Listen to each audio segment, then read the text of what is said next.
Hey everyone, Britt Albert here. If this is your first time here, I'm a spiritual transformational life coach. It's my goal for this channel to help you overcome the obstacles that are standing in the way of you living your best and most authentic life.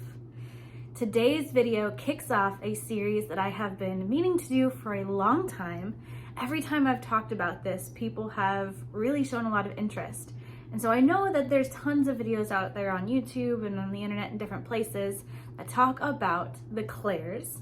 But this is going to be my introduction video for you on the different types of clairs. Now, the word clair literally comes from French and it means clear. So you have something like clairvoyance, which is clair, clear, voyance, seeing, literally means clear seeing. When it comes to the clairs, have you ever heard the term as above, so below? Well, essentially that's what the clairs are. The clairs are what you would call a spiritual gift. And I don't really even like to think of them as a spiritual gift because to me, that makes it seem more mystical or magical, which can be in the realm of fantasy or make-believe. The clairs are very real, just as energy is, just as electricity is. The clairs are the energetic counterpart to the physical senses that we have. So for example, you have clairvoyance, which is clear seeing. The counterpart in the physical senses would be sight. You have clairaudience, which is clear hearing. The counterpart in the physical senses is hearing with your ears. You have clairalience, which is clear smelling. And of course, the physical counterpart to that sense is smelling with your nose. You have clairgustance, which is clear tasting. Of course, what is the physical counterpart is taste. You have clairsentience, which is clear feeling. And of course, the physical counterpart to that would be touch. And then lastly, you have claircognitance. So this is the sixth sense within the sixth senses. So what is the counterpart to claircognitance? Well, claircognitance is clear knowing. And we would think that the physical sense of knowing would actually be a sixth sense, which we would consider the clairs. The clairs are generally considered your sixth sense, people who can see spirits or they know things, psychics and all of that. But let's not get ahead of ourselves. That's actually not the original definition of the clairs.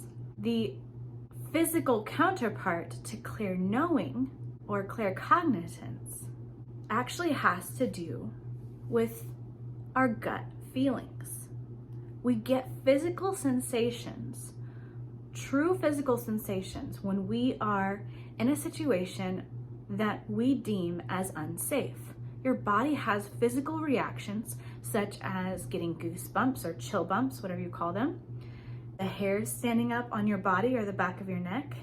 You might get a sick feeling in your stomach, just something doesn't feel right. They're very physical senses that help us to know when a situation isn't safe. And there's nothing mystical about it. We used this back in the day when we had to be hyper aware of our situation so that we were aware if there was a big cat hiding behind us, if there was a lion approaching or a leopard, and we had to be aware of the world and our physical environment so that we could sense the minute changes in the atmosphere to protect ourselves. So there's nothing mystical about it.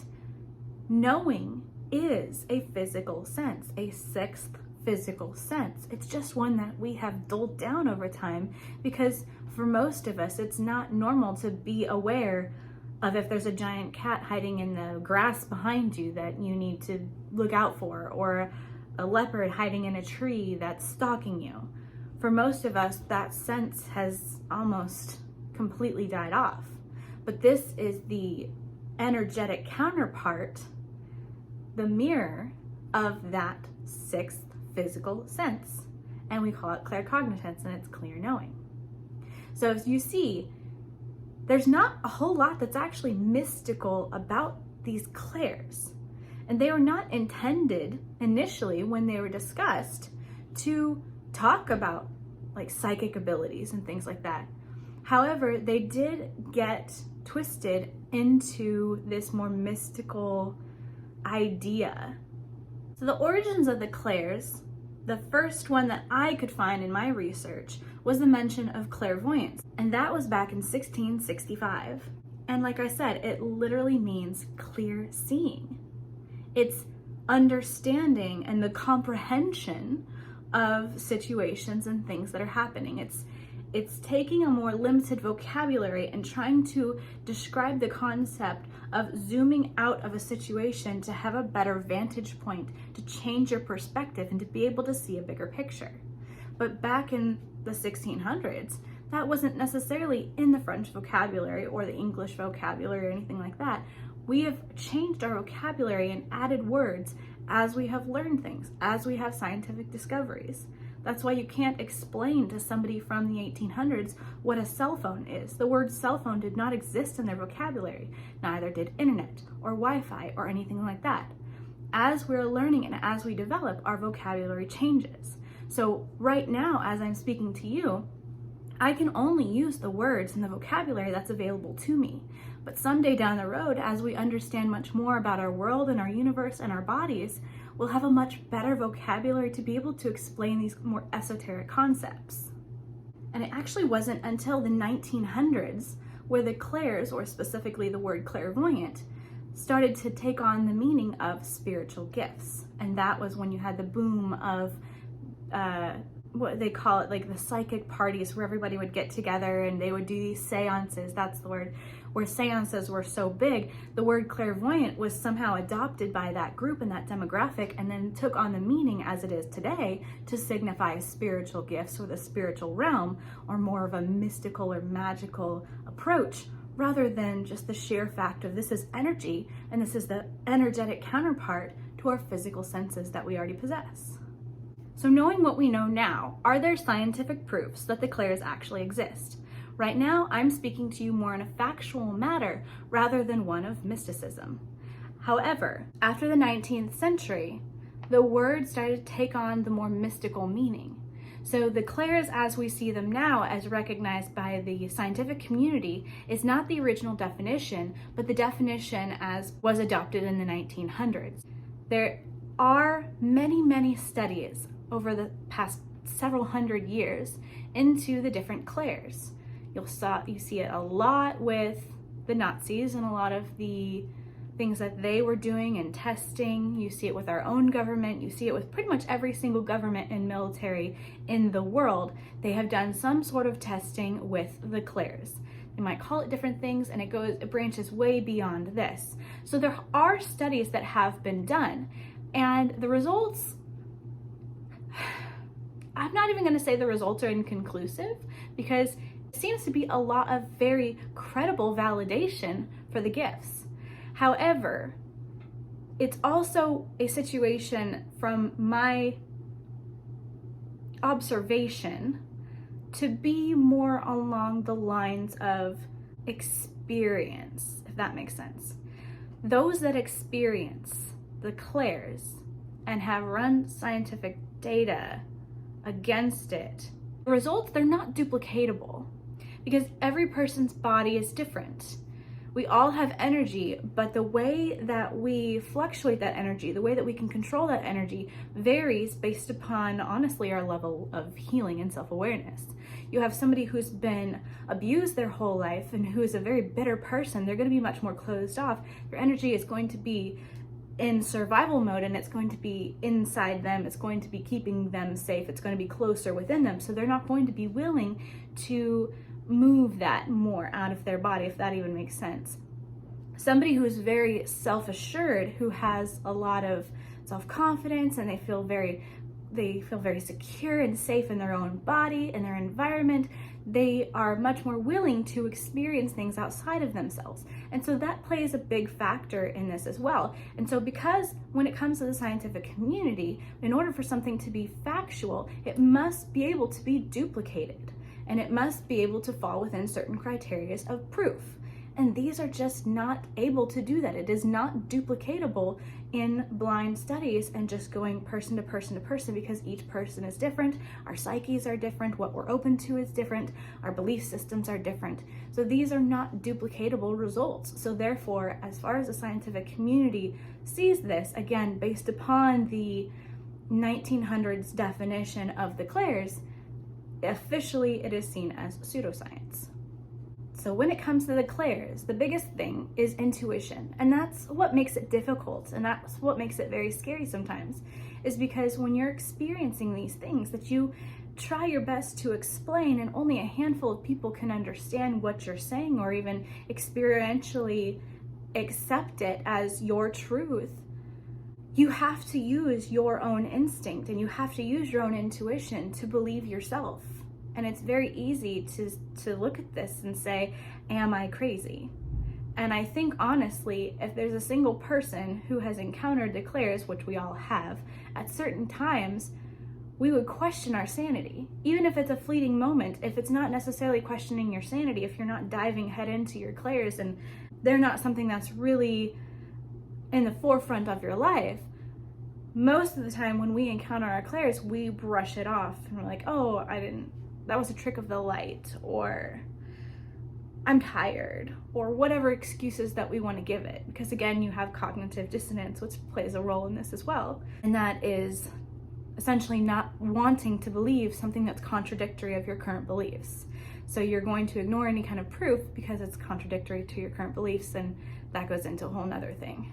We also have religious beliefs that play a factor into this as well. And by and large, from what I was able to gather from most religions, and I am not by any means somebody who is an expert on world religions, but from what I've been able to gather is that most of the main world religions frown upon the Clairs. However, I do find that it's a vocabulary thing, because the Clairs can also be called gifts of the spirit. And in some versions of specifically Christianity, where they're considered gifts of the spirit, it is accepted. And in other versions of Christianity, it is not accepted. So it can be very difficult if you have a religious background to really know where you stand when it comes to the Clairs, because it could be of the devil or it could be a gift from God. And there's so much fear around the unknown and so much fear around these Clairs and what they might mean, that it's easier to just kind of brush them under the rug and just say collectively, no, we don't agree with this. No, this is not real. This is blasphemy. This is whatever. So most of the major religions would say that they do not accept nor condone the use of Clairs or their existence. Again, but going back to their vocabulary, when you talk about things like the gifts of the spirit or miracles or different things like that, it is very clear that they are accepted, but it's almost this idea that it's everybody except for you, that this does not happen anymore. This was this special people, this special group that was able to interact with these gifts that were given to them at this time, but not you, not now. That's not happening now. If that happens now, it's of the devil and it's evil. So be gracious with yourself if you're coming from a background of religion, and be gracious with others if they're coming from a background of religion, because to overcome that kind of fear is extremely difficult because it's so deeply ingrained within us. So what is the point of Clairs, and what are their everyday uses? Why do we have them? Well, why do you have your physical senses? Our physical senses are there so that we can understand and interpret the world around us. They also keep us safe, and it's for survival. What do your senses do? What does sight do? It helps you to be able to see your environment. It helps you to be able to see the person that you're talking to. It helps you be able to see if there's somebody hiding, or again, an animal hiding or something like that. We're able to observe our environment. We're able to have depth perception and tell how far away we are from something, which can help again in terms of hunting or of escape. We are able to identify with our eyes those that we love. We can recognize them from afar, which also helps with hunting and survival and wars and things like that, to identify who is in your tribe and who is an enemy tribe. And it helps you to identify your potential mate or your current mate or your children or all of these things. So there's many things that sight allows us to do, but at the core of sight allows us survival. Same thing with hearing. Balance, equilibrium, depth perception. We can tell where something is coming from. The physical senses at their core are meant for our survival.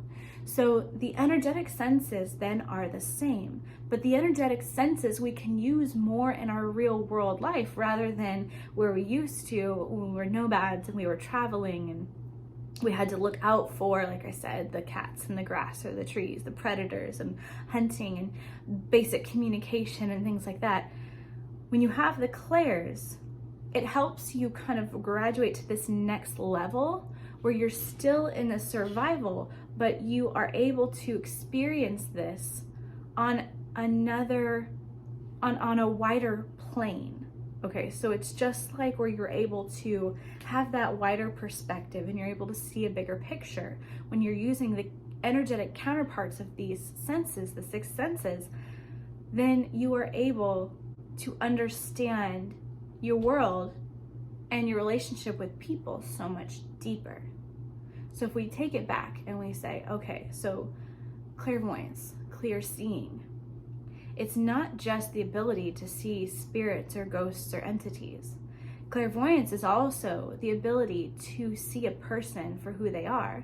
You're able to have this knowing, this understanding of their intentions. You're able to see potentially their aura depending on what level of the gift that you have. You can tell when somebody is lying to you. It helps you to even understand deeper with the body language, because although you can see with your physical eyes, you might not be able to understand what you're seeing. And clairvoyance helps you with seeing beyond what's in front of you. You're able to distinguish, you're able to understand eye contact, and you're able to understand body language, and you're able to pick up on these subtle things that help you better understand your environment and what's happening in the situation and the people around you. Same thing with clairaudience. Clairaudience, we all have experienced clairaudience before. They call it your conscience, but it's that inner voice, that knowing. And sometimes you hear it audibly, sometimes we hear music and there's no source for the music, and sometimes we'll hear loved ones, and sometimes, it's different things like that, because it can be used in many different ways. But again, clairaudience is the ability to hear that inner voice within you and to be able to trust in that voice that guides you, that tells you inherently this thing is good or this thing is bad, regardless of how you're brought up or how you're raised or your religious beliefs or your cultural beliefs or anything like that. We all have that inner voice inside of us, and clairaudience helps us to identify our truth. Now, I don't want to get into each one of these specifically right now, because I know this video is already a little bit longer than I intended it to be.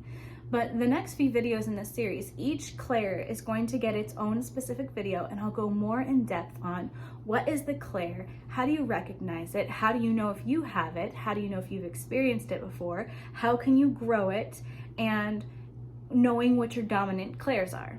So I'll leave you with this. When it comes to the clairs, because they are a reflection, they're the energetic counterpart to the physical senses. Not everybody has every clair. And there's nothing wrong with you, it's just different. So just like there are some people on this planet who are born blind, or something happens to them and they become blind or deaf, or they have nerve damage and their sense of smell is gone, or their sense of taste is gone, or their sense of touch or feel, like your body's numb because of nerve damage or something. There's things that can happen to our physical body that can shut off these physical senses and our ability to have them. And it can come in any kind of combination. Even if you have all of the physical senses, you'll have some that are more dominant than others. So say me, for example, I wear contacts and or glasses. So my seeing is not my most dominant sense. However, my hearing is very good. So hearing would be actually one of my more dominant senses. And so again, we come in all shapes and sizes. We can come in any kind of combination of dominant physical senses. Our clairs, of course, as above, so below, are going to reflect that as well. So you'll find that you'll have different dominant clairs versus the others, or you might have some that are missing entirely. And that doesn't mean that there's anything wrong with you, just like there's nothing wrong with somebody who's blind. They're just blind. It's just different. It's a different way of experiencing life and experiencing your world and your environment. So I hope you guys are excited for the videos to come. I hope this piqued your interest in hearing more about the Clairs and how they interact with the world and the real world applications of them. I don't want this little mini series to be all about mysticism and magic, because although they're really exciting and they're fun and they feel like they're magic, they really are as much a part of you as your physical senses. And when you're only living a life in just the physical and you're missing the energetic part, you're living a life that's half lived. So I want to bring that to you, and I'm so excited for this. Drop in the comments below, what Clair are you most curious about? If you have heard of any of them before, or if this is all new to you. I love you guys so much, and I will see you next time.